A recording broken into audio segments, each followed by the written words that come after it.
Hi, I'm Burke McDonald with Schaumburg Heartbeat. Today we're going to go over to a food pantry in Schaumburg at Church of the Holy Spirit. It's all run by volunteers, many of them seniors. So let's go see the food pantry. Church of the Holy Spirit is one of 4 food pantries in Schaumburg and one of the 650 pantries in the Greater Chicago Food Depository. The Chicago organization began in 1978. Last year, this organization distributed over 66 million pounds of non-perishable food, fresh produce, dairy products, and meat, the equivalent of 150,000 meals every day, serving over 678,000 people. I'm with Laverne Horgan, the director of the food pantry here at Church of the Holy Spirit, and you've been doing this for how long now? It'll be 9 years in October. 9 years in October. And I assume over the time that you've had a lot of changes. What type of changes have you seen? We've seen a change in the number of families that need to use the food pantry with different economic issues that are going on. Over the past few years, our numbers have really skyrocketed, though I've seen a little bit of a trend where the numbers have gone down this year. But other than that, our numbers since the beginning have increased year over year over year. Some years it was increasing by 30% from the prior year. Now, you work closely with the Chicago Food Depository, and as you can see when we look at all the food pantries here, the closets and so on, do you ask specifically for the type of food that you know our clients would want to see, or do you just have to take what comes from the food pantry? A little bit of both. When I place an order with the food depository, I have a list of items that are available, and I will select the ones that I feel that our families would use the most. Then we also get food rescue, where we take everything that's on the truck. That's bakery, bread, produce, dairy, deli, meat, canned goods, or miscellaneous groceries. And over the course of a month, there's quite a bit. I know on some days that you have delivered up to 11,000 pounds of food that your volunteers have to unload and get ready for the clients, right? Yes. Two weeks out of the month, or 2 Thursdays out of the month, we get what I call our inventory delivery, and that's what I order from the food depository. And then every week we get our food rescue delivery. So the weeks that we get our inventory delivery plus the food rescue delivery, the first week of the month we could get about 12,000 pounds.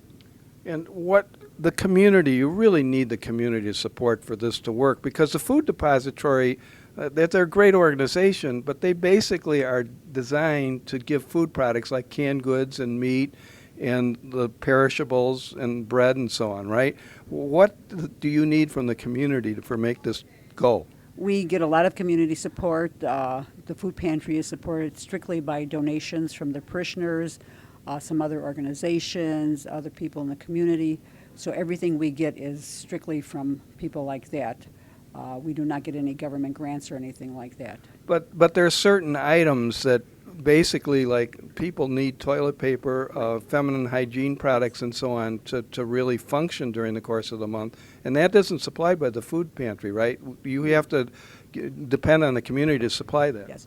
Almost on a monthly basis, we have a food drive here at Church of the Holy Spirit, and that toilet paper, box cereals, and certain items like that are things that I ask for because I cannot get them from the food depository or we cannot afford to buy them. Other churches in the area, they will have food drives for us. Scouts have food drives for us.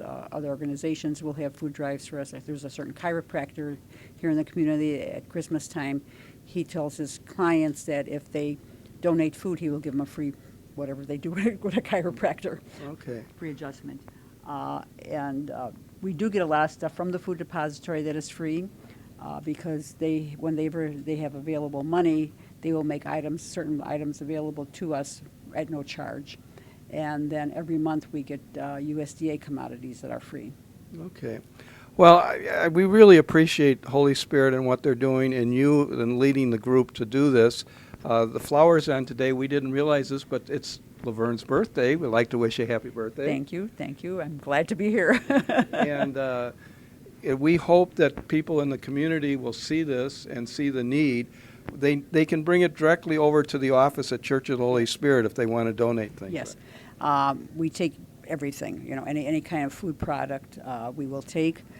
We just ask that it's within the current date, not outdated.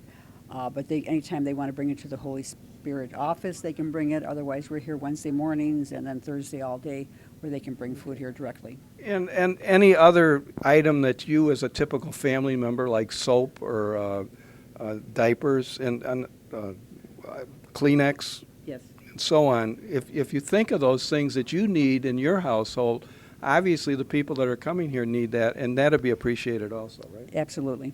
Okay. Well, thank you very much, and we appreciate the time you gave us.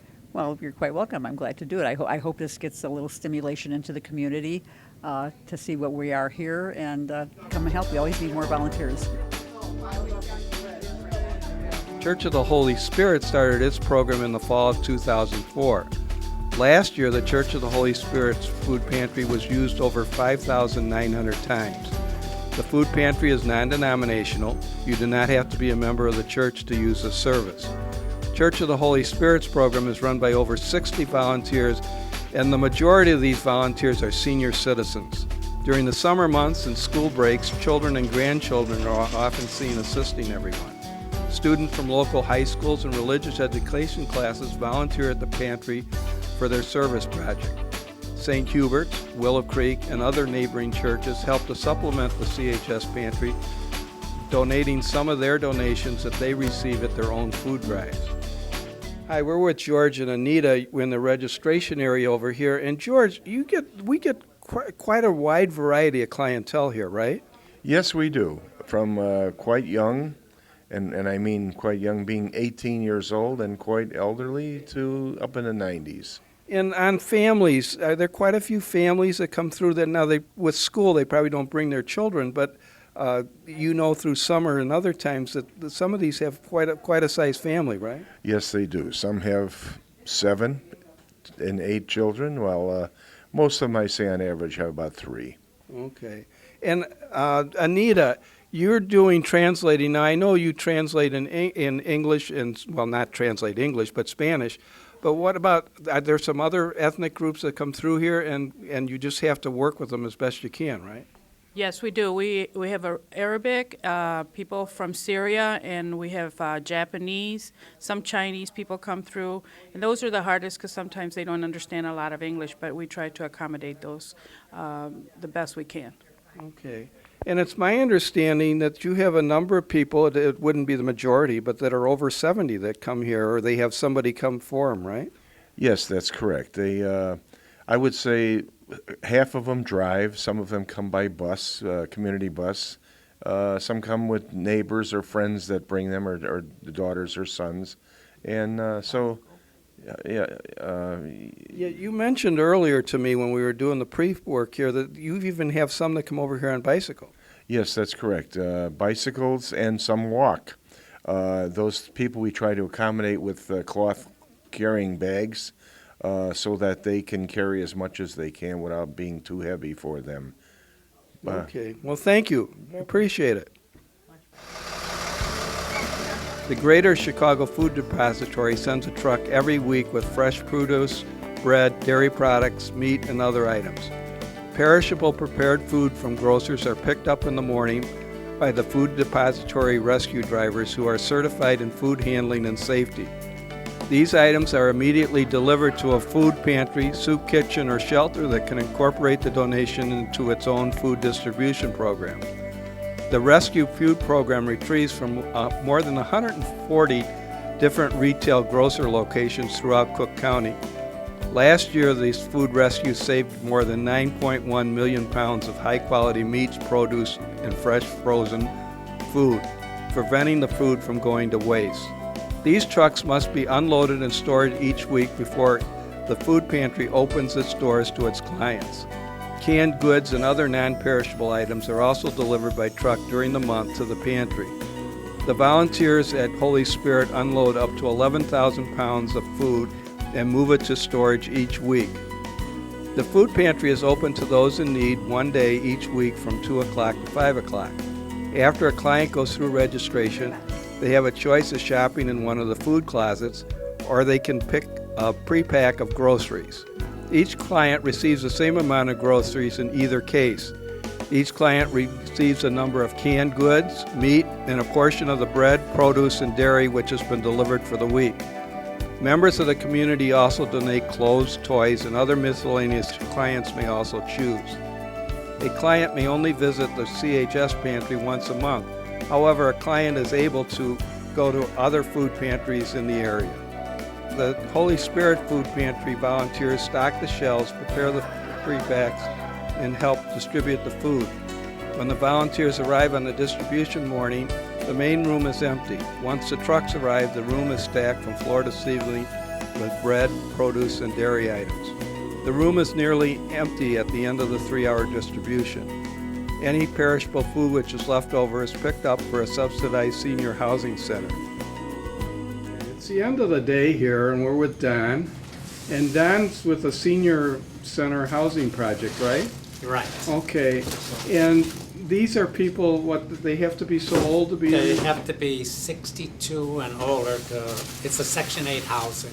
They Okay. have to be 62 years and older to live here unless they're handicapped. Okay, and what do they look forward to you bringing back when you come with the, They're heavy vegetables and sweets and fruits, and I think the bread is probably the last thing they're looking for. okay, so they really enjoy the vegetables They and the love the sweets vegetables, and, they love the fruit, they love the, especially I think the sweets go very well. okay. So they're happy when, I guess they're happy when they see me. The volunteers who work in the food pantry have had a good physical workout each week once the pantry closes. Okay, we're here with one of the clients, and what does the food pantry mean to you and your family? Well, the food pantry helps a lot. We fly on the family, so the food helped me a lot to give you food to my children. Okay, and do you find the food here that you get is good food? Is it food that they like? Yeah, has a lot of vegetables, meat, and we are. My husband is the only one works in the family, so it's good. It's good. And I know that you come here during the summer when I see you here, your children and so when they're not in school, they come and try to help out by stocking and everything else too, right? Yeah. They came this summer and they love help right here on the food pantry. Okay. They try to come. Actually, today they asked me for come, but they have need to to go be in school. Yeah. Okay.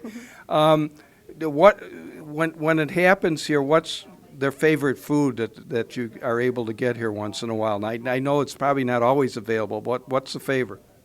Yogurts. Yogurt. Yogurts for them, fruit, and we get not really vegetables. You know, the kids don't love a lot of vegetables, but fruit.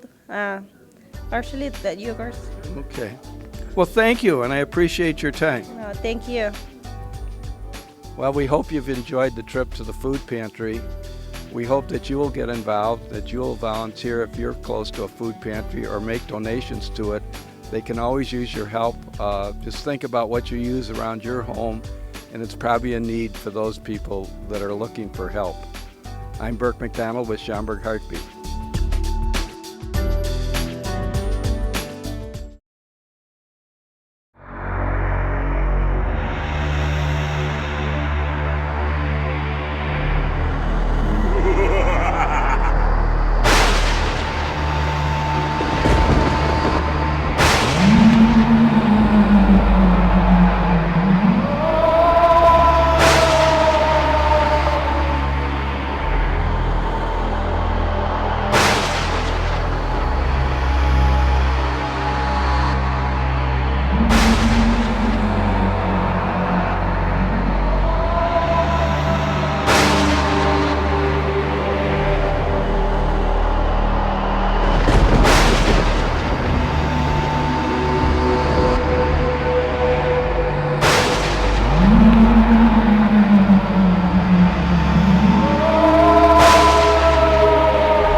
I'm Connie Arcus with Schaumburg Heartbeat.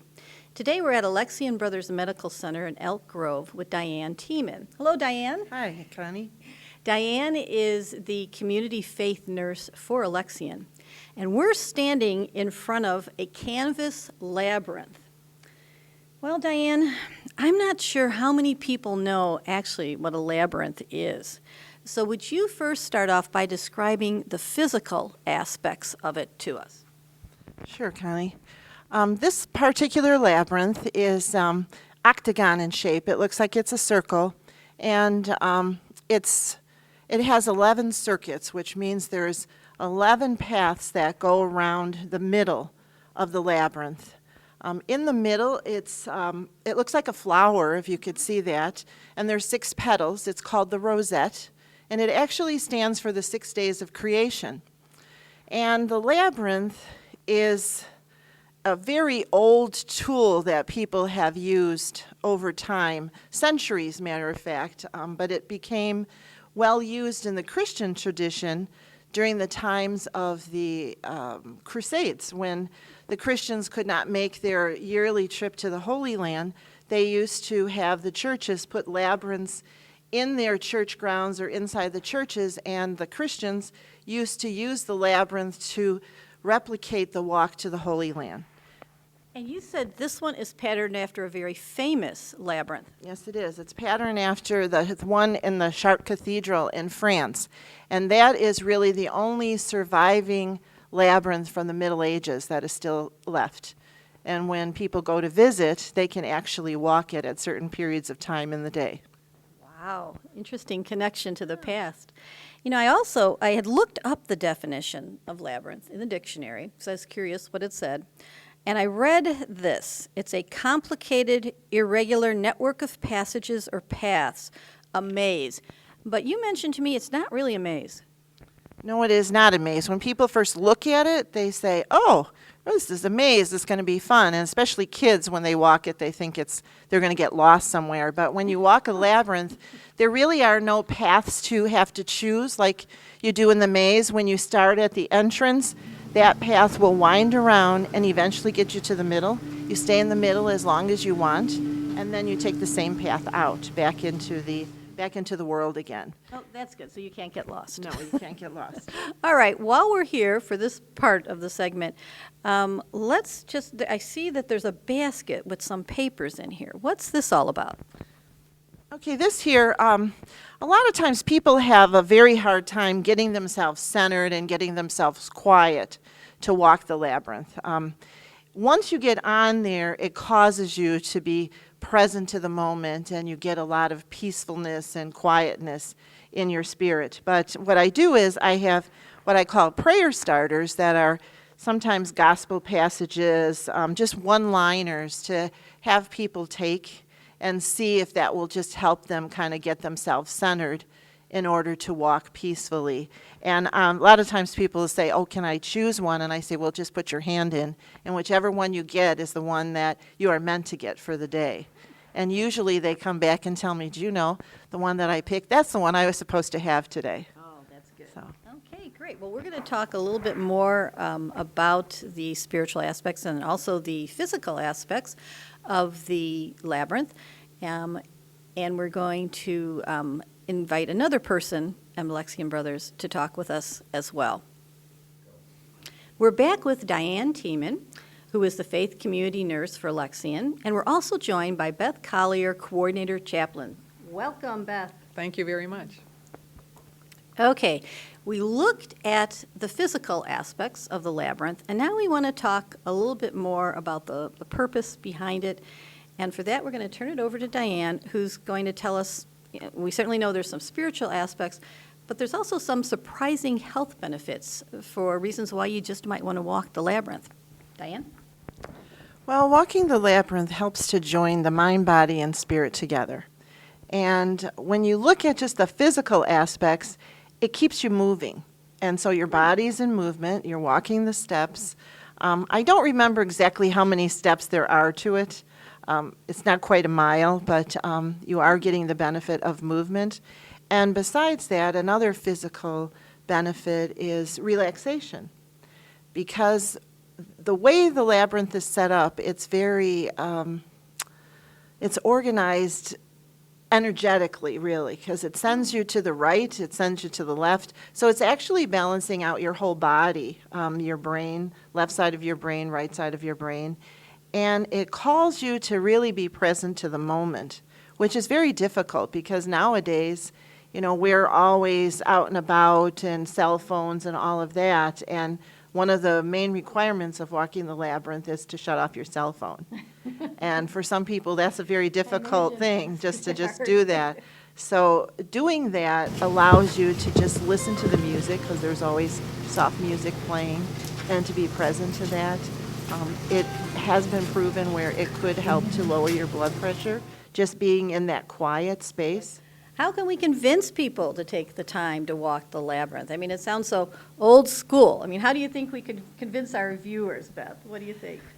Well, part of it is that sense of being so hectic and so involved in so many things that sometimes the idea even of just taking a few minutes, 15, 20, 30 minutes to spend quietly walking can have a certain appeal if you can get people to stop long enough. And that is really the challenge. But we try lots of ways of just encouraging people to see this as taking a very small amount of time out of their day to help them to find some greater calmness and peace in that hectic day, so that they can re-enter that hectic day with a different spirit.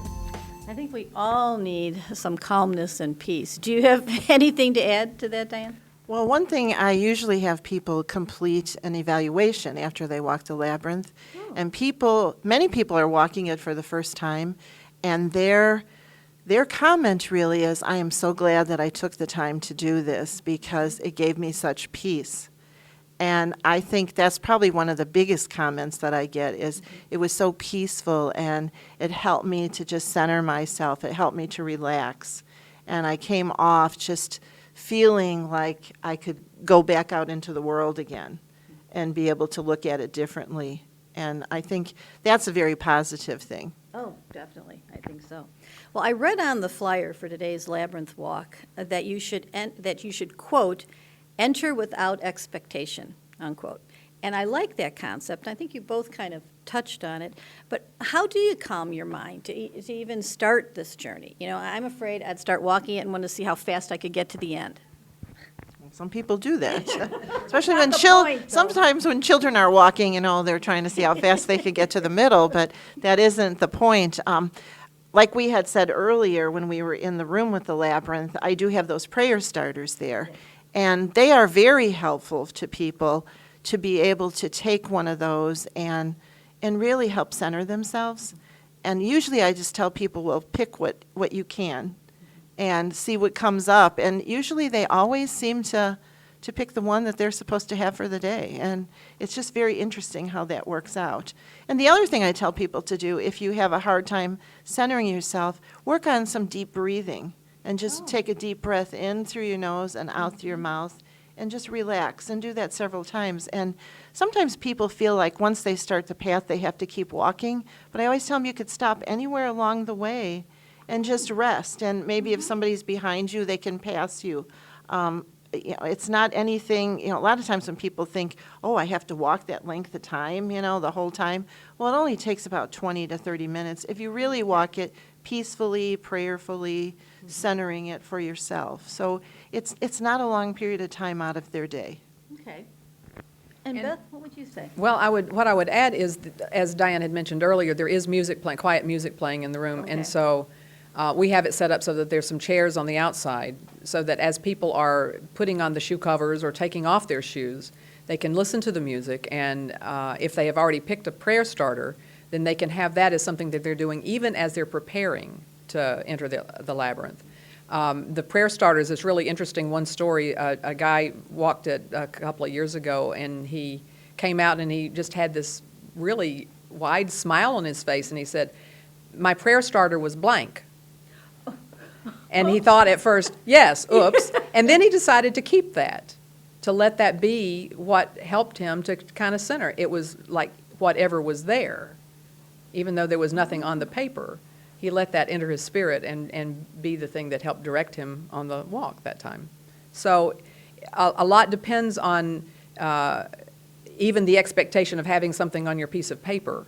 You know, if we can drop that and just let that music and the sense that you're going to enter this journey and take whatever time it takes to be with that journey, or that you feel like you have to be with that journey, then you can have some meaningful contact with it.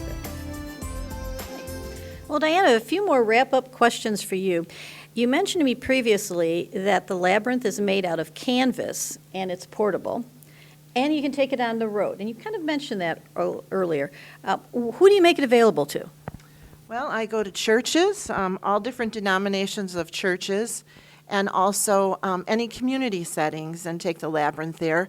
What I do is I help the churches advertise by giving them information on how they can explain what the labyrinth is to offer that to their congregation.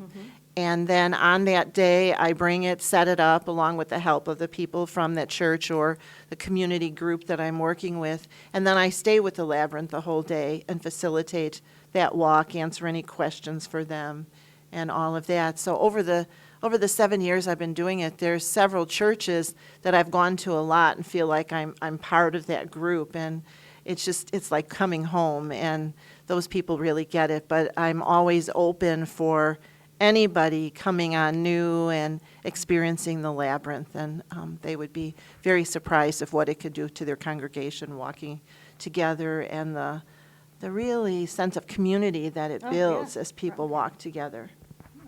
Spiritual, health benefits, that community feel. And you said it's really popular around Advent and Lent, it too, is, and yes. retreats for students. Now, and you've also mentioned that the next Labyrinth Walk at Alexian is scheduled for October 25th. But for those who don't want to wait, there are some other Labyrinth locations in the area, such as at Mary and Joy. And that one's outside. Can you tell us briefly about that one? Well, the one at Mary and Joy, it's outside their chapel, and it has a beautiful garden around it. It's a wonderful setting. One that I walk all the time is at a Lutheran church, Peace Lutheran in Lake Zurich, and they have a unique labyrinth there with a huge rock in the middle and a garden around it. And anybody who's interested in looking for labyrinths that are close to them could go to on the computer and just punch in Illinois labyrinths, and they'll get a whole, I think it's like a 20-page listing of all the labyrinths in the state of Illinois. Okay. All right. Well, thank you, Diane. Thank you, Beth. We appreciate you talking with us today about labyrinths and why we should consider walking one. To find out more about the next Labyrinth Walk at Alexian, or to bring the labyrinth to your organization, contact Diane at diane.tieman@alexian.net or 847-230-3761. And as Diane mentioned, I noticed online that there are a number of public labyrinths. She mentioned Lake Zurich, I saw Buffalo Grove, Barrington, Woodstock, many other locations. So you do have some options. We've listed the websites on the screen for more information about the labyrinths in the area, and the one in Chartres, just in case you happen to be in Paris. We encourage you to take the time to visit a labyrinth. You've heard some personal experiences and some great reasons why to do it: physical, spiritual, community building. We'd like you to walk its path with an open mind and feel yourself start to calm down and relax. You just might find it an important addition to your spiritual or well-being practices. That's it for this segment of Schaumburg Heartbeat. I'm Connie Arcus.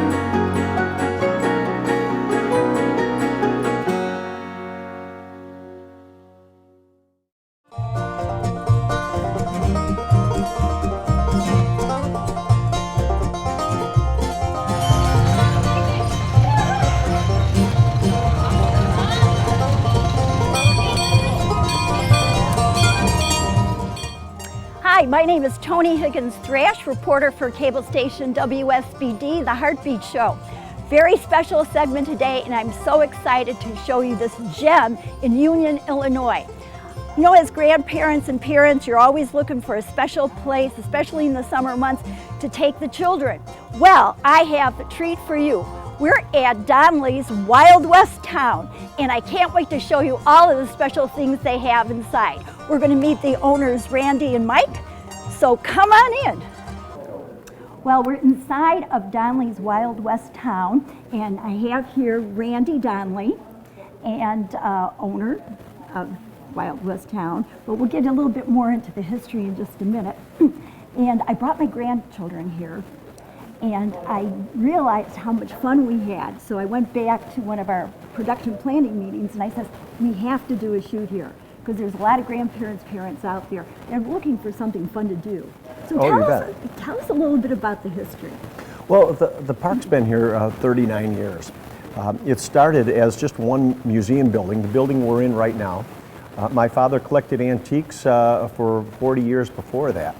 And so we opened the building 39 years ago, but people really didn't like to just come to a museum. It needed to be more fun. So we built the Western Town that we'll be going out to. And as we built the town, we tried to find what the kids liked. So we started putting in some rides like the carousel and pony rides, the train, and we now have 8 rides here on the park. And one of the biggest hits here has become the gold mine. Oh, well, we're eventually going to see that. So tell us, what is the cost involved, and how do you organize how the kids go on the rides and different activities? Well, sure.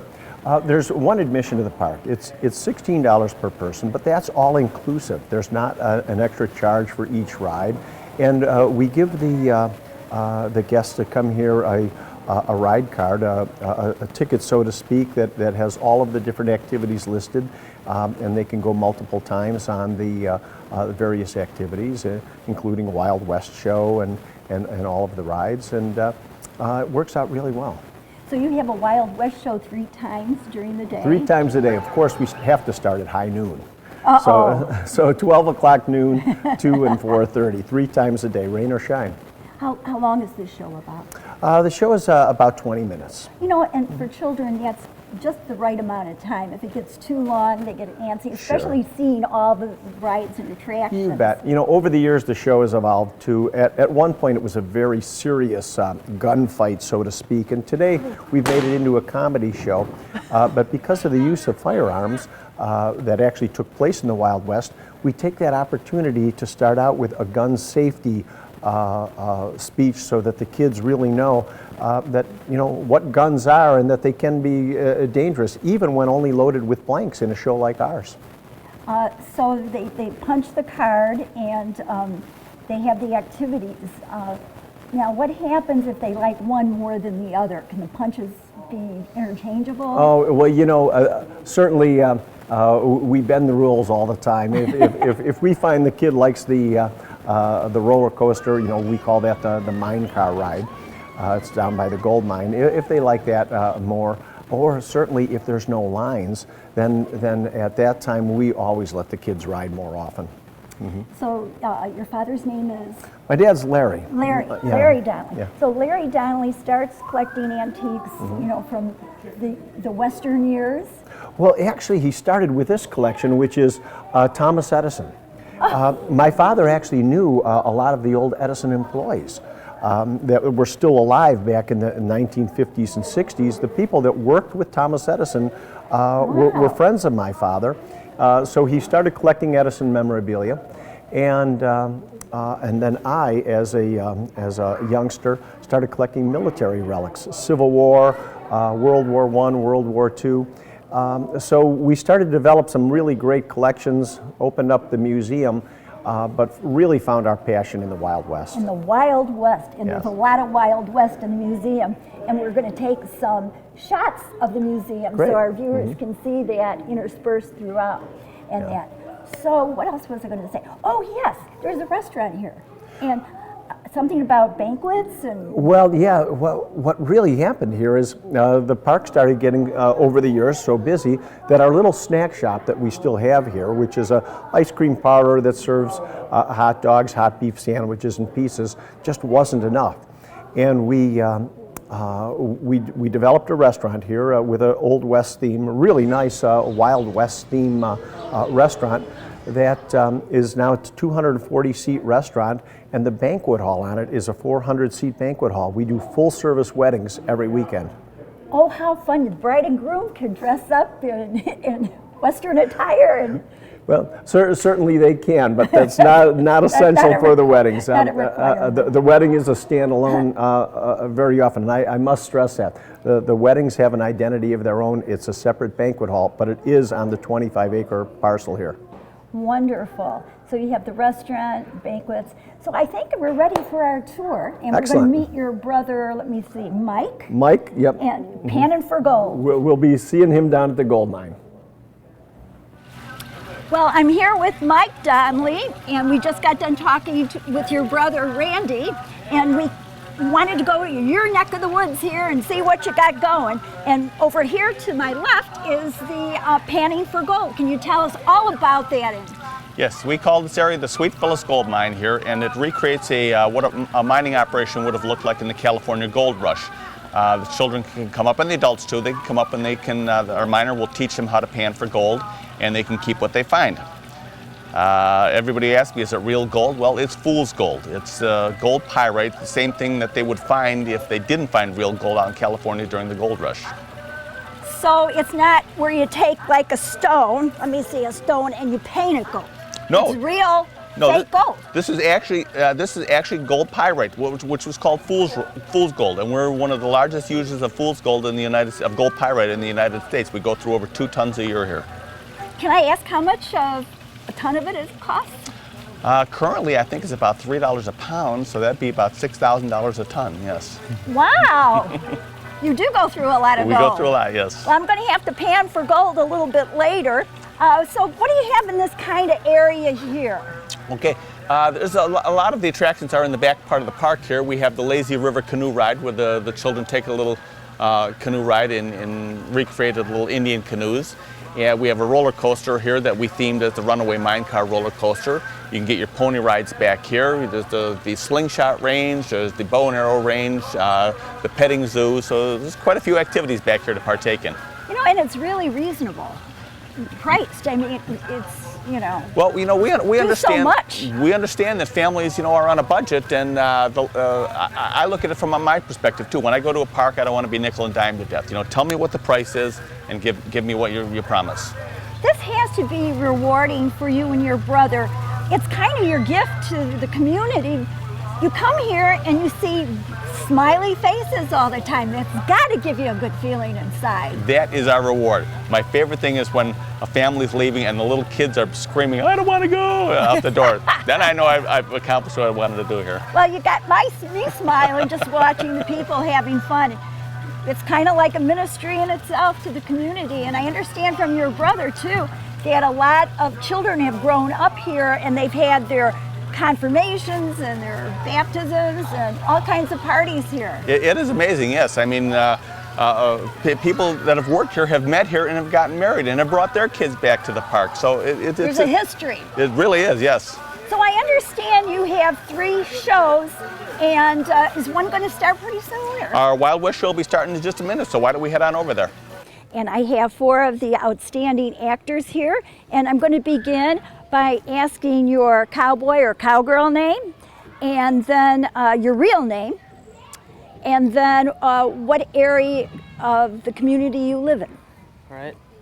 I'm Sheriff Jalapeno, and my real name is Zach Ermy Klein, and I live in Cary, Illinois. I'm Miss Lil. My name is Jessie Miller, and I'm from Marengo, Illinois. I'm Bad Bart. I'm Jake Matthews, also from Marengo, Illinois. I'm Deputy Nathaniel Smith. My real name's Jim Cantor, and I'm from Hebron, Illinois. Well, thank you so much.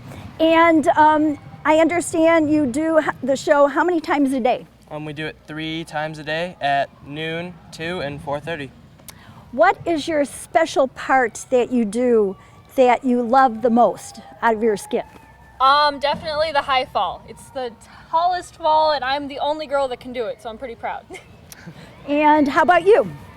For me, it's the fights. I love being a part of the fights here. For me, it's getting to act really clumsy and channel that.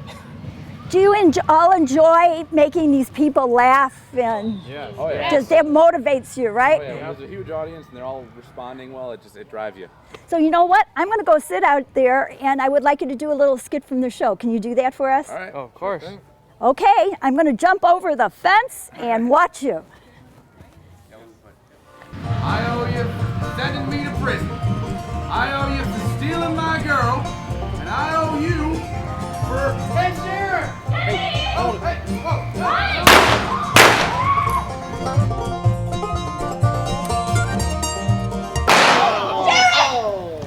Oh no. That took a lot less time than I thought it would. Come on, Lily. Time for us to ride off into the sunset. Oh, Bart, I would love to, but I think you're going to be a little bit...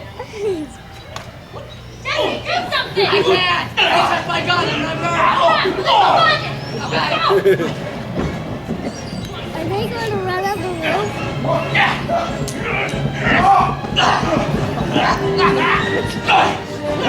Just like wrestling on TV. Come on! I can't find it anywhere. Here! I got it for you! Thanks.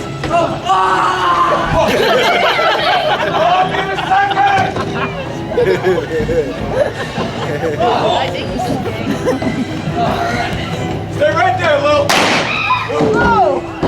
Lil, I'll be right there. What are you doing? Hey! Don't you hurt Hey, this roof has already had enough falls. You're gonna strike? What are you gonna shoot me? What? What? Come on! All right. I'm right here.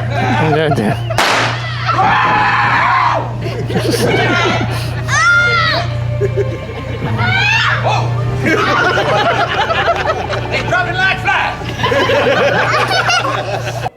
Well, thank you so much for having us. This was wonderful. I can't wait for our viewers to take advantage of this gem very close to Schaumburg area. One last thing, did I miss anything? What's in the future? What's new? Well, the biggest activity that we've started here is auctions. Really? We're in the auction business, Donley Auction Services. We specialize in antiques and in big collections. If people have collections of antiques that they've collected over the years, we're there to auction off their collections, architectural, or any of the type of antiques that you saw here in the park today. That's what we specialize in. So this is your brand new venture. You bet. And actually, it's right here. We do off-site auctions. We, in the city of Chicago and all over the suburbs. But we actually conduct the auctions right here at the Wild West Town. So if our viewers wanted to get in touch with Donley's before they arrive, get more information, what should they do? Well, easiest way to remember us is at wildwesttown.com or DonleyAuctionServices.com. Wonderful. And your phone number is on the website. You bet. So. All the information will be there. Great. Well, thanks again. Thank you Parker, for coming. I feel like I need to do something like this, signing out. Take care. Thanks for having us. My pleasure.